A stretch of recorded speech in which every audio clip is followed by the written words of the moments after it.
لهم فيهما من شرك وما له منهم من ظهير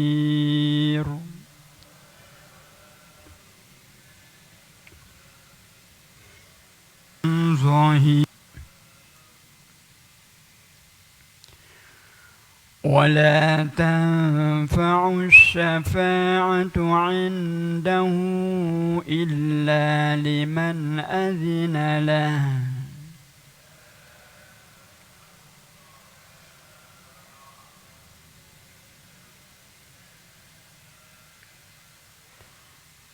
حتى إذا فزع عن قلوبهم قالوا ماذا قال ربكم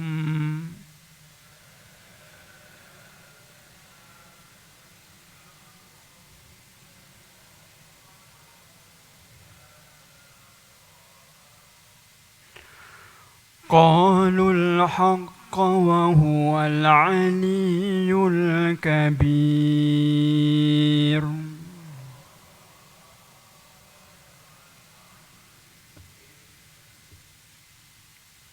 Sadaqallahul Azim. Hadirin hadirat yang dirahmati Allah sekalian, alhamdulillah, sama-sama kita panjatkan pujian dan kesyukuran kita kehadiran Allah Subhanahu wa taala. Pada malam ini kita diberi peluang dan kesempatan dapat bersama lagi dalam siri kuliah kita. Allah berfirman, ayat yang ke-20 dari surah Saba, A'udzu billahi minasyaitonir rajim. وَلَقَدْ صَدَّقَ عَلَيْهِمْ إِبْلِيسُ ظَنَّهُ فَاتَّبَعُوهُ إِلَّا فَرِيقًا مِنَ الْمُؤْمِنِينَ. Dan sesungguhnya Iblis telah dapati sangkaannya tepat terhadap mereka, yaitu mereka menurutnya, kecuali sebahagian dari orang-orang yang beriman yang tidak terpedaya kepada hasutannya. Muslimin muslimat sekalian,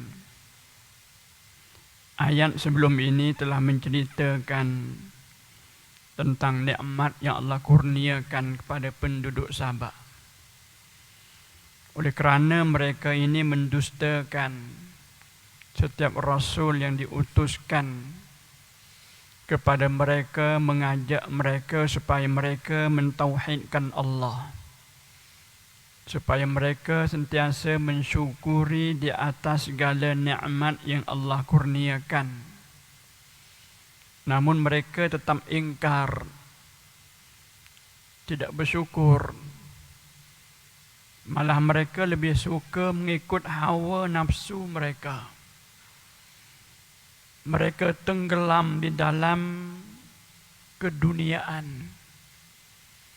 Akhir sekali Allah timpakan ke atas mereka azab yang amat dahsyat,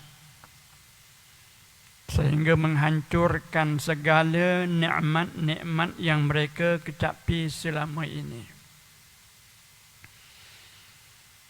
Maka begitulah balasan bagi orang yang ingkar. Disebabkan mereka terlampau gairah dengan mengikut hawa nafsu, gairah dan tenggelam dalam kehidupan dunia. Maka pada ayat yang ke-20 Allah Subhanahu wa taala menyatakan pula tentang prasangka iblis, sangkaan iblis.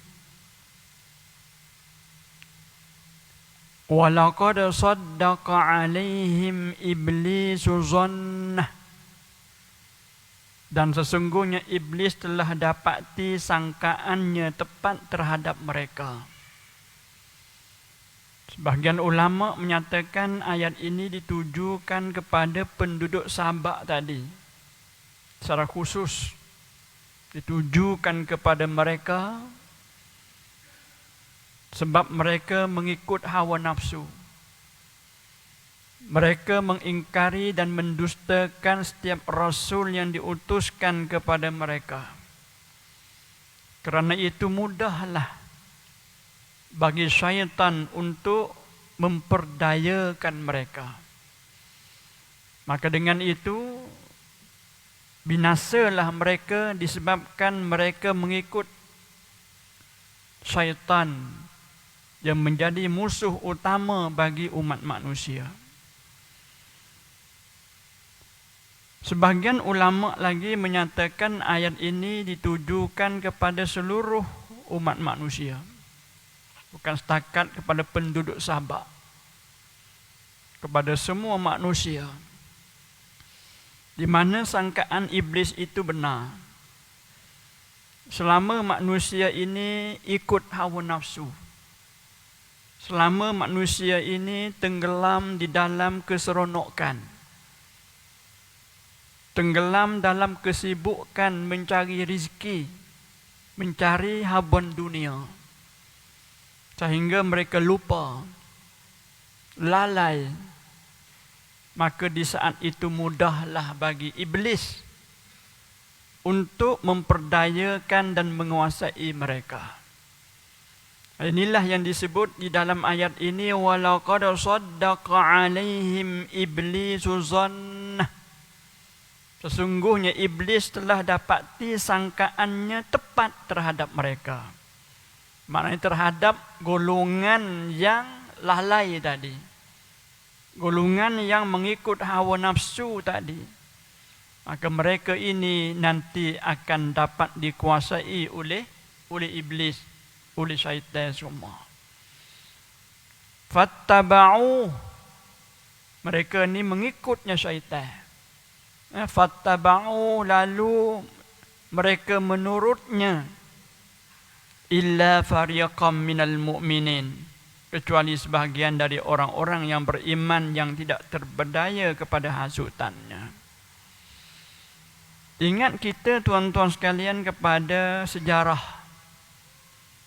ketika Allah Subhanahu wa taala mencipta Nabi Adam mula-mula sekali. Wa idh qulna lil malaikati isjudu li Adama fasajadu illa iblis.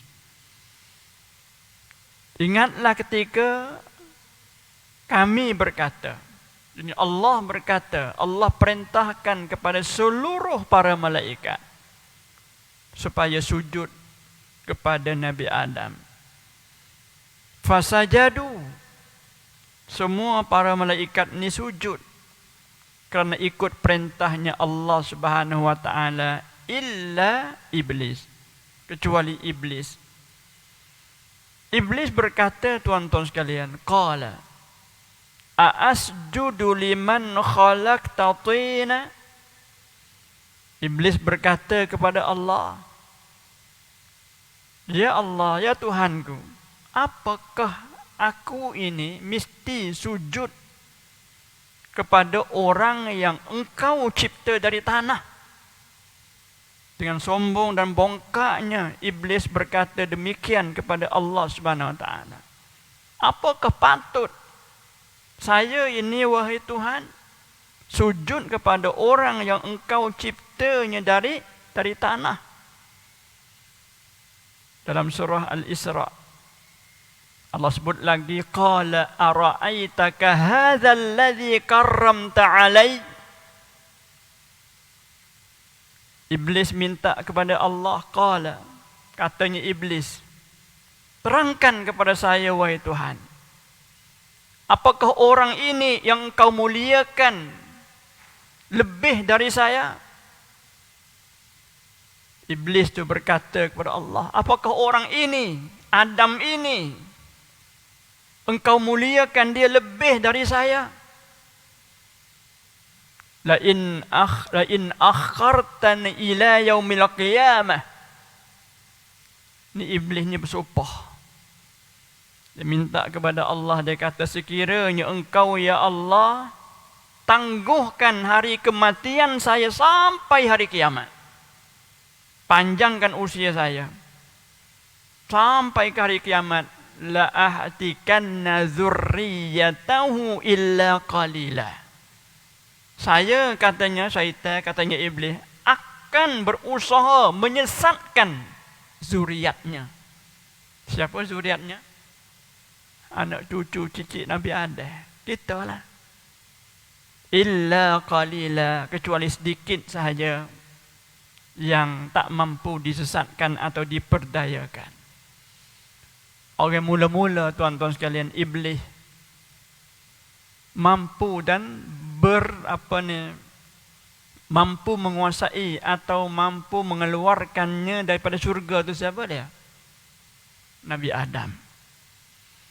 Nabi Adam yang telah dicipta oleh Allah Subhanahu wa taala kemudian ditempatkan dalam syurga bersama dengan isterinya Hawa. Iblis menggodanya habis-habisan sehingga dapat mengeluarkan mereka berdua daripada syurga.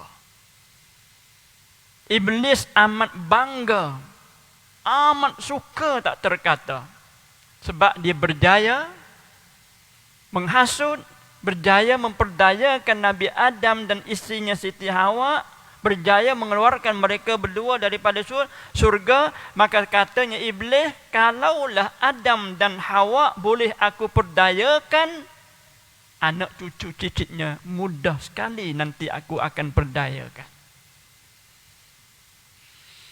Tengoklah tuan-tuan sekalian, betapa ramainya umat manusia. Anak Nabi Adam, Qabil dan Habil.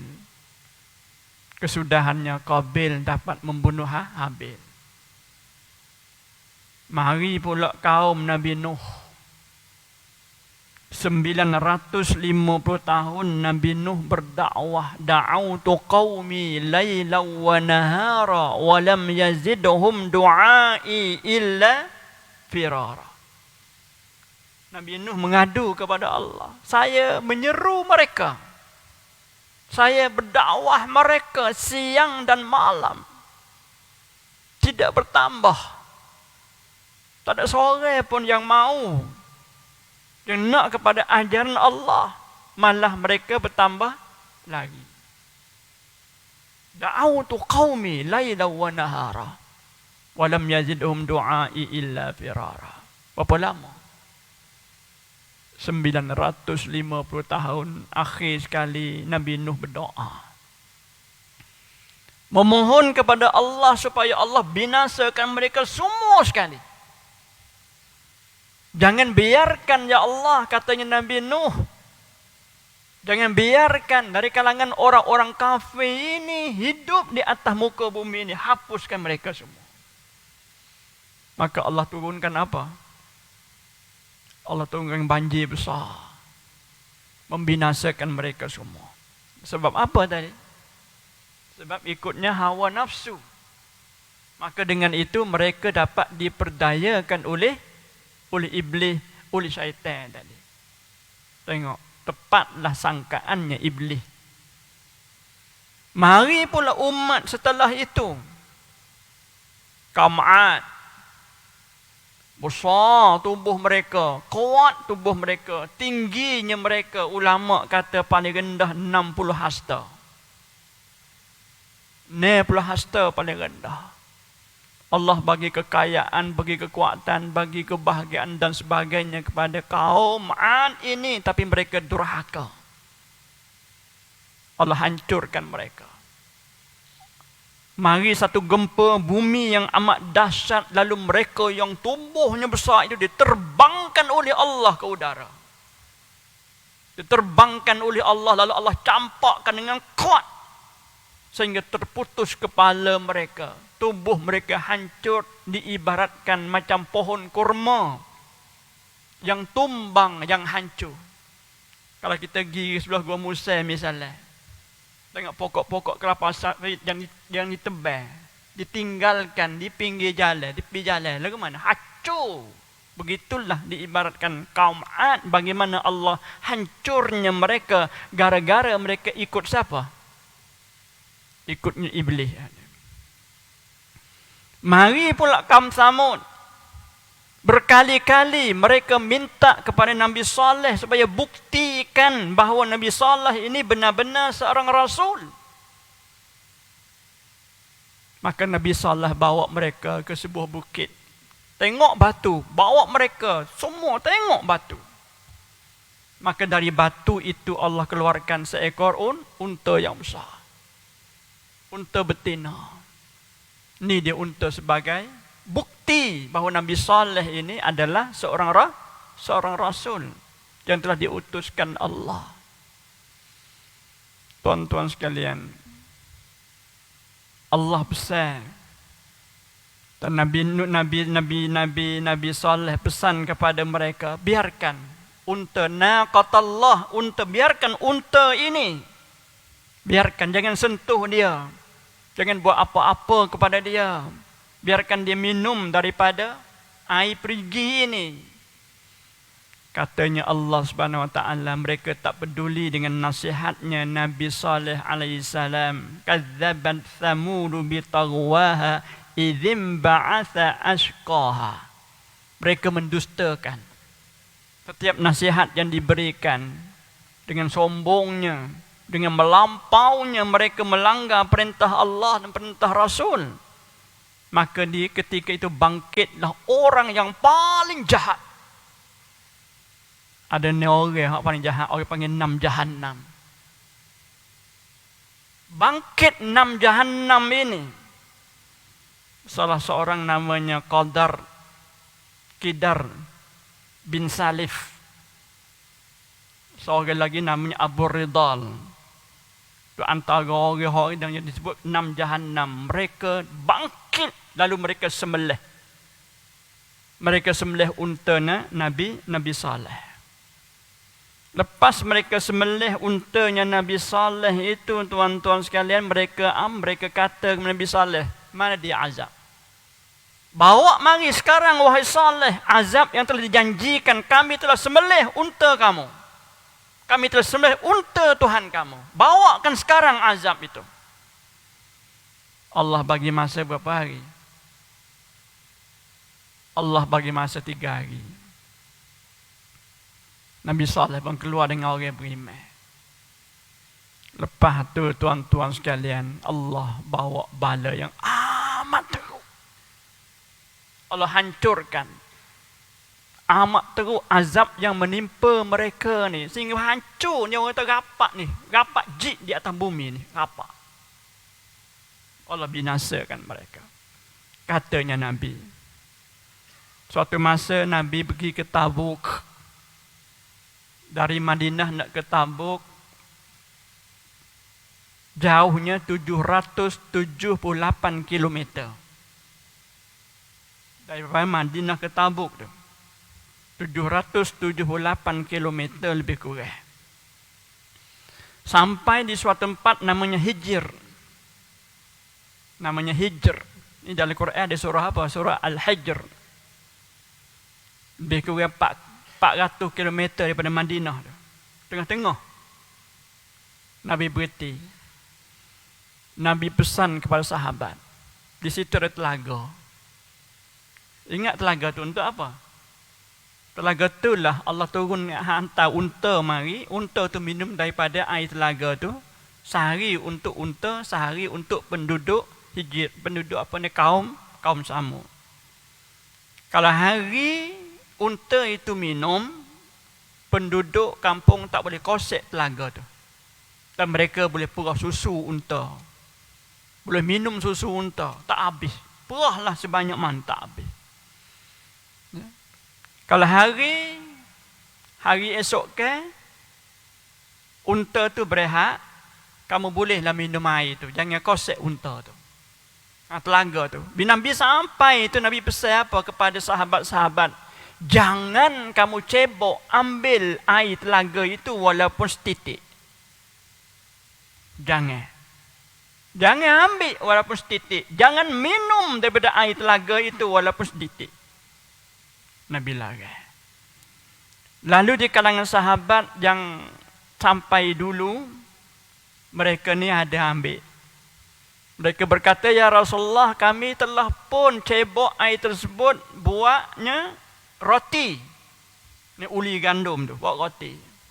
Nabi kata, buang semua gandum-gandum tu, buang semua sekali. Buang roti tu, buang. Jangan makan. Sengah kata, ya Rasulullah, kami telah pun minum. Telah pun minum daripada air telaga tu. Nabi kata, buat sesuatu, korek buat tubik semula. Tu sampai ke tahap begitu. Minum dah, Nabi pesan, buat tubik semula. Tuan-tuan sekalian, kenapa? Kerana terlampau bencinya kepada kaum Samud yang amat durhaka. Nabi kata, Allah binasakan mereka semua sekali. Kecuali seorang hak selamat. 6 Jahannam tu selamatnya seorang. 5 orang tu mati belaka, hancur belaka bersama dengan hak kafir yang lain. Ada seorang yang selamat. Sebab apa dia selamat? Masa Allah timpakan bala tu, dia duduk Mekah. Dia pergi ke Mekah. Ni zaman sebelum dengan Nabi Ibrahim. Mekah dah ada. Kerana Allah memuliakan Mekah ni, tanah suci. Sebelum lagi Kaabah dibina, didirikan oleh Nabi Ibrahim, Abu Ridal dah sampai situ. Ya. Kampung halamannya dihijit, ditimpakan kecelakaan yang besar, semuanya mati kecuali dia, tinggal di seorang. Sebabnya apa tadi? Sebab dia duduk di Mekah ketika tu. Katanya Nabi, dia ni selalu berjalan dengan tongkat yang dibuat daripada emas. Dia ada tukak dia, dia pegang tukak dia. Berjalan dengan tukak yang diperbuat daripada emas. Jadi selamatlah Abu Ridal. Namun setelah dia keluar sahaja daripada Mekah, tuan-tuan sekalian, keluar daripada tanah suci Mekah, daripada tanah haram Mekah, sempadan Mekah tu, Allah juga timpa azab yang amat dahsyat sebagaimana kawan-kawannya dihijit dulu. Supaya Allah hapuskan semua sekali.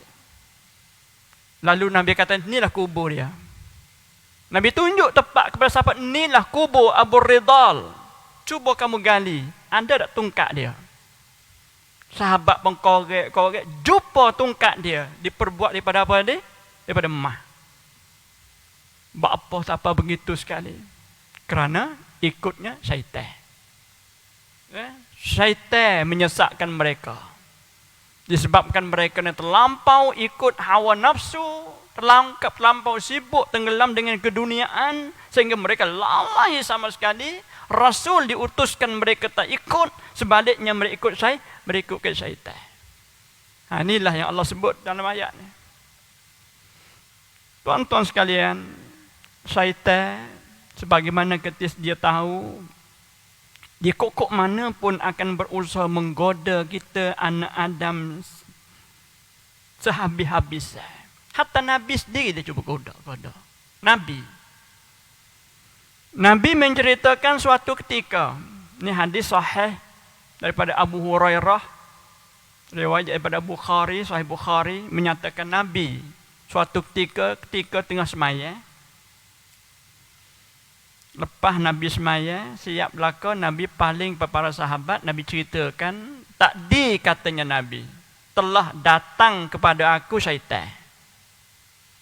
Ketika aku tengah semaya, ketika aku tengah semaya, marinya syaitan fasadda alayya liyaqta' as-salat alayya. Dia mari, dia goda aku, dia perdayakan aku, dia buat habis-habis supaya sembahyang aku ni rosak. Tengok. Nabi sendiri tengah semaya, dia mari, dia cuba buat sedaya upaya supaya Nabi ni, semaya Nabi ni rosak. Fa'amkan yallahu minhu, Allah selamatkan aku, katanya Nabi. Itu Nabi dalam semaya. Kalau Nabi, syaitan tak takut untuk datang memperdaya dan menggoda, apatah lagi siapa dia? Kita. Katanya Nabi lagi, tuan-tuan sekalian, syaitan ni apabila bunyi azan, Idza nudiya bis shalah adbara, apabila azan berbunyi dia pun lari. Tok Bilal azan dia pun lari. Adbara syaitan, apabila selesainya azan dia balik semula. Dia bukan lari terus. Dia sembunyi kat celah-celah mana, lepas tu dia kelik semula. Dia mari balik ke masjid kita ni. Dia mari balik. Lepas tu bila orang iqamat, dia lari pula. Bila iqamat, dia lari pula. Lepas selesai iqamat, dia mari pula. Dia mari, dia cuba masuk ke dalam tubuh kita ni. Dia cuba masuk nak ganggu. Katanya Nabi sallallahu alaihi wasallam, inna syaitana yajri min ibni Adam majrad dammi. Sesungguhnya syaitan ni dia masuk ke dalam tubuh anak Adam ni, dia berlari masuk tu, dia mengalir melalui alirannya apa? Darah. Dia masuk dah ni, dia pegangnya hati kita, nya buat, nya suruh kita ni biar khaya. Nya pegang kepala kita, akal kita, dia suruh kita ni lupa. Dia kata uzkuru, sebut. Dia kata ingat benda-benda lain. Ingat benda-benda lain. Dan cuba kita ingat macam-macam. Sebab tu tuan-tuan sekalian, bila kita semaya, startnya semaya Allah Akbar, setengah start semaya Allah. Ngatuk lalu. Nguak selalu ada dah. Tadi tak jenera dalam semaya. Mengatuk di semaya. Pas semaya sementara kan, dah hanyut. Syaitan yang nya pegang sungguh, nya goncang sungguh supaya kita lalai. Akhir sekali tak ingat bilangan rakaat. Tambah-tambah semaya sore. Ada ke tak? PKP baru ni ada sore telefon Ambo. Dia kata Ambo tak pernah jadi tok email, dia kata. Duk di rumah berapa bulan ni. Jadi tok email kan. Tok email kepada isteri, tok email kepada anak-anak. Lepas semaya, isteri itu mengepek abang ni sujud sahwi semacam. Semaya zuhur tadi sahwi dah, semaya asar sahwi pula. Tak tahu berapa rakaat, 3 ke 4 ke 5. Sujud sahwi. Tengok syaitan main peranan. Gitu kan. Cik Abang kata, tak boleh buat tok email dah, nak pergi semaya surah. Pergi semaya surah tok email juga, sahwi juga. Tengok, dia tak kira siapa. Nyake goda habis-habis. Hatta dalam semaya. Hatta dalam semaya. Sebab itu ketika dalam semaya, kat sebelum semaya,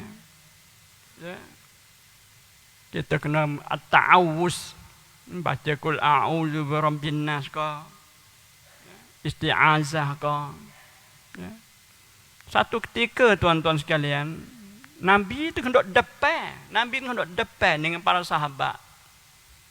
Marinya 2 orang duk depan, duk belakang tu, duk balah sampai katanya sampai merah muka dia. Balah sengoti, padahal dia kawan rapat. Kawan rapat. Nya marah lagu mana balah sampai merah muka. Sehingga Nabi pun tegur. Nabi kata, baca a'udzubillahi minasyaitonirrajim. Dia terkejut. Apakah aku ni gila? Dia kata. Ada balah tu rasa macam gila. Duk balah dengan sahabatnya sendiri. Bapa siapa begitu mau. Ni nak rayak syaitan tu main peranan. Ada 2 orang suami isteri pergi ke Mekah, tuan-tuan sekalian, buat umrah. Molek-molek. Sampai ke Madinah, balah. Tak pelik kan ni? Khusus umrah dengan saya sini, molek dia. Hanggut semacam. Pahal tak pahal, wallahu alam. Hanggut. Sampai Madinah, balah. Boleh kira lagi, sampai Mekah, kau berat. Sampai kita terpaksa campur tangan. Dia balah dengan tok lelaki. Ni nak rakyat syaitan ni, cari je kok mana pun. Dia cari juga lubang, celah mana pun dia akan goda habis-habisan. Jadi, Gitulah yang Allah sebut dalam ayat ini, fattaba'u. Mereka ni ikutnya. Illa fariqam minal mu'minin. Kecuali sebahagian daripada orang-orang yang benar-benar beriman. Orang yang beriman ni, duk mana pun, syaitan, iblis tak dapat goda. Apatah lagi orang-orang yang ikhlas dengan Allah Subhanahu wa taala. Ayat yang ke-21.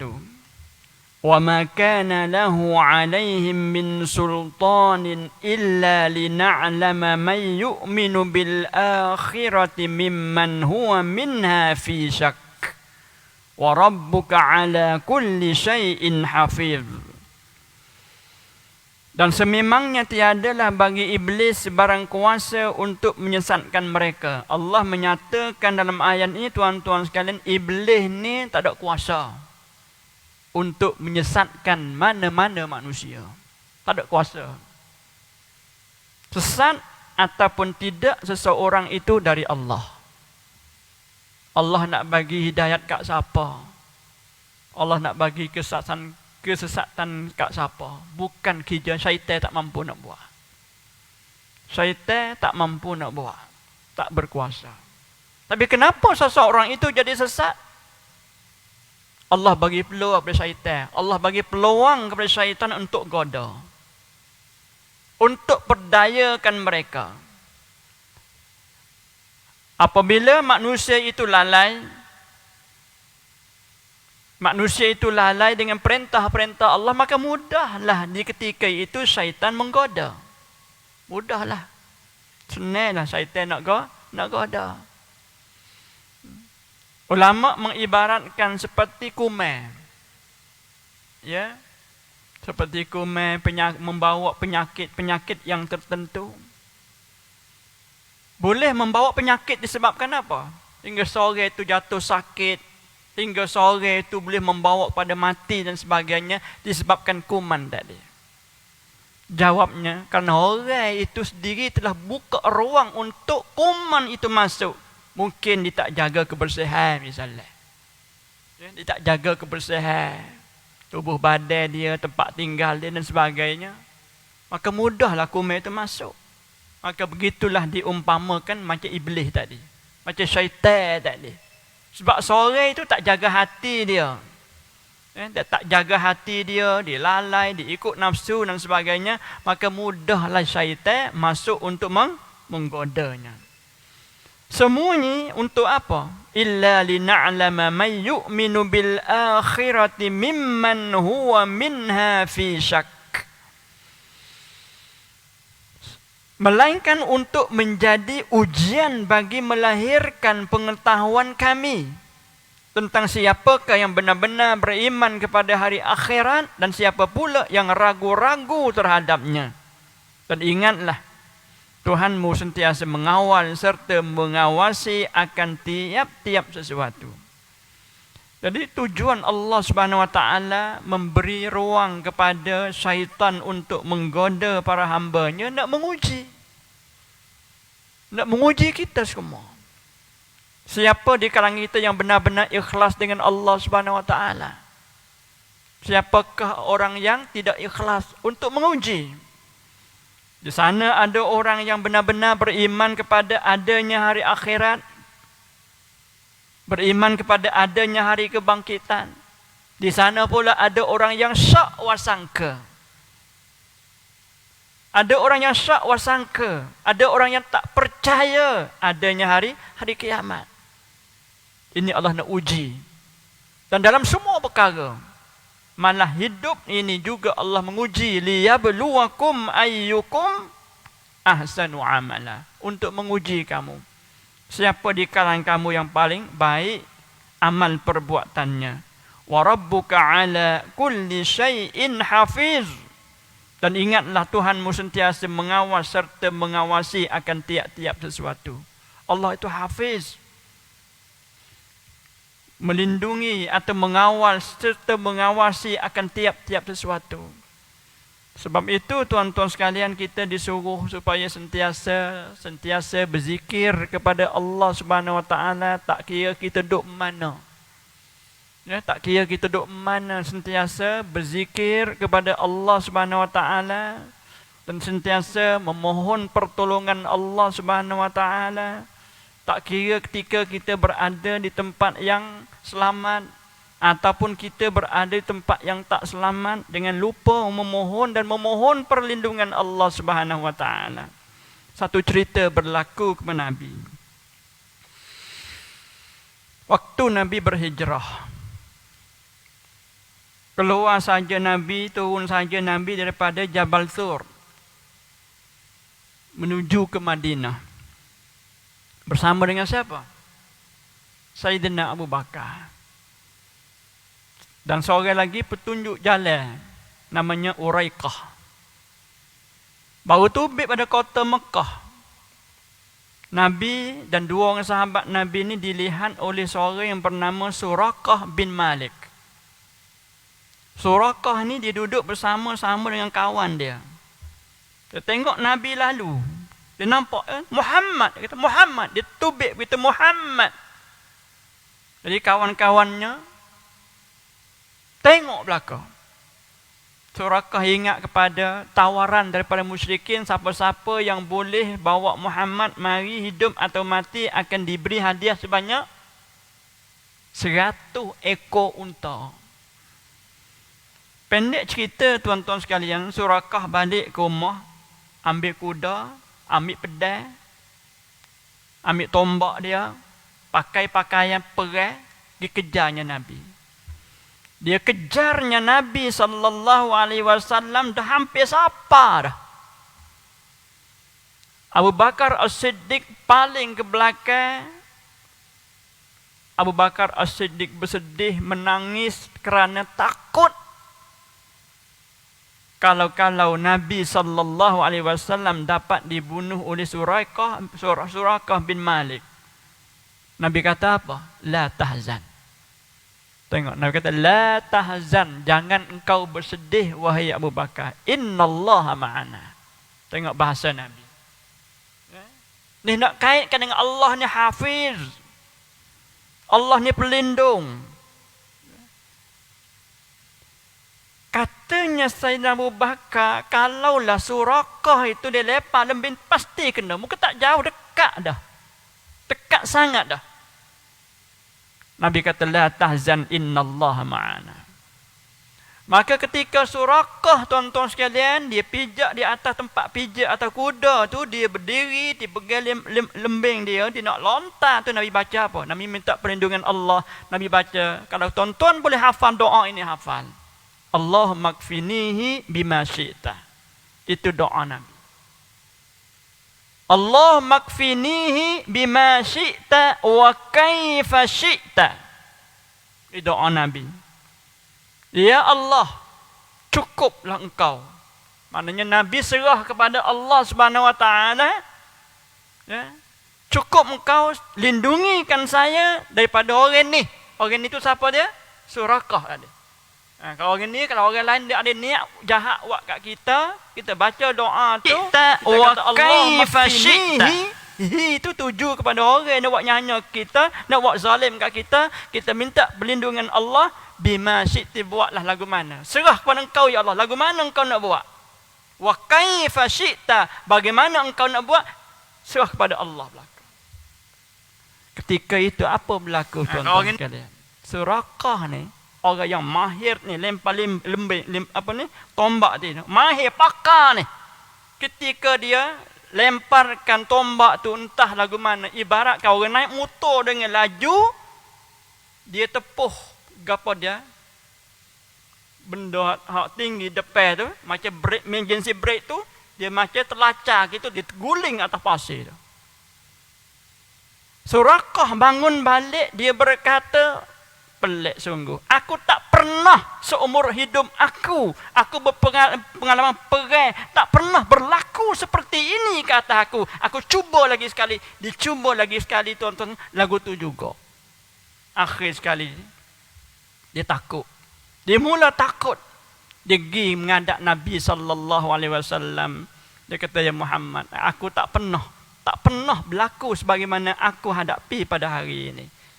Siapa dia Tuhanmu ni? Dia tanyanya Nabi, siapa Tuhanmu? Tuhanmu ni lagu mana? Cuba sifatkan, gambarkan kepada saya lagu mana wajah Tuhanmu, bentuk Tuhanmu tu lagu mana, macam batu ke, macam pokok kayu ke, macam apa? Tunjukkan, sebab aku ni pelik sangat apa yang Tuhanmu buat kepada aku sekarang. Maka di ketika itu Jibril pun mari jawab kepada soalan tadi, lagu mana Tuhan? Lagu mana rupanya Tuhan?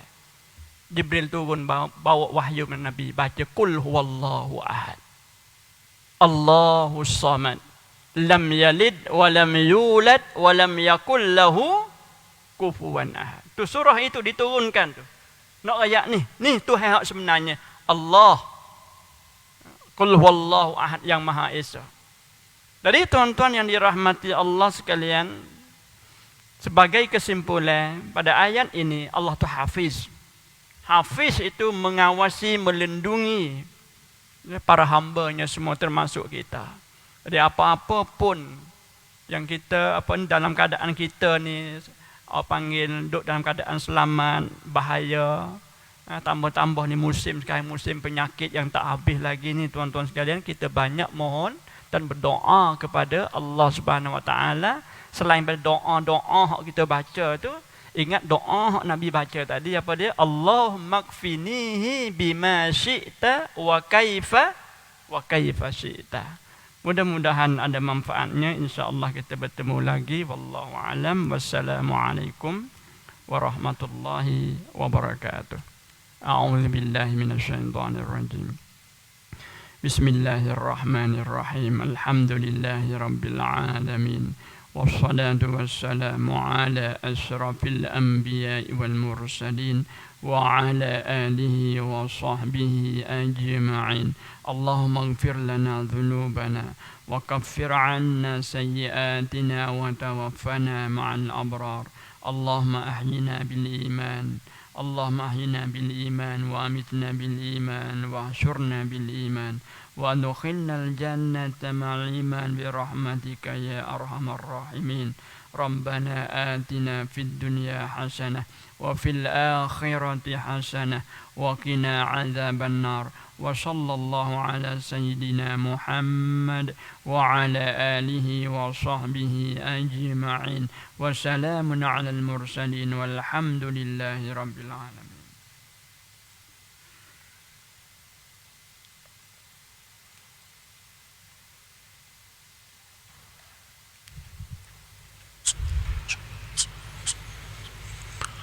الله أكبر الله أكبر الله أكبر الله أكبر.